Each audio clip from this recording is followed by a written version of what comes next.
பஞ்ச பாண்டவர்களை கொன்றதுக்காக போறாங்க அஸ்வத்தாமன். உப பாண்டவர்களை கொன்னுறான். உப பாண்டவர்களை கொன்ன உடனே அவனுக்கு பெரிய சாபம் வந்துருது. இந்த அஸ்வத்தாமனால என்ன பண்றது, இவங்களெல்லாம் கொல்லணும்னா என்ன பண்றதுன்னு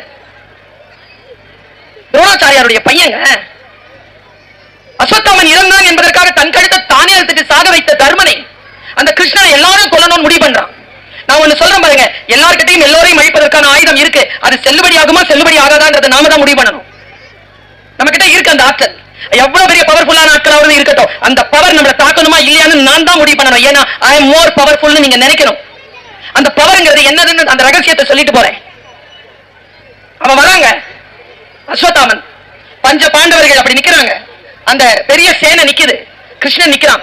என்ன தெரியுமா சொல்றான், இதுக்கு பதில் சொல்லுங்கடான்னு ஒரு அஸ்திரத்தை விட்டான் பாருங்க. அந்த அஸ்திரத்தின் பெயர் நீங்க போய் தேடி பாருங்க, நாராயண அஸ்திரம்.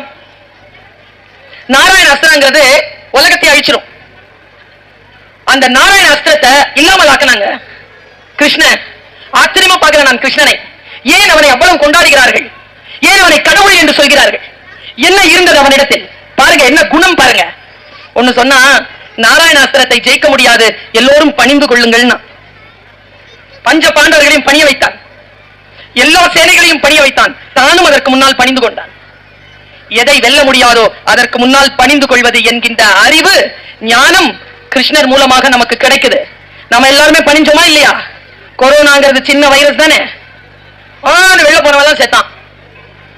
பணிந்தவர்கள், அடங்கினவர்கள், எதற்கு அச்சப்பட வேண்டுமா? அஞ்சுவது அஞ்சாமல் பேதமை. எதற்கு அஞ்ச வேண்டும் அதற்கு அஞ்ச வேண்டும். அஞ்சுவது கூட ஒரு ஆயுதத்தை செயலிழக்க வைக்கக்கூடிய சூட்சுமம்.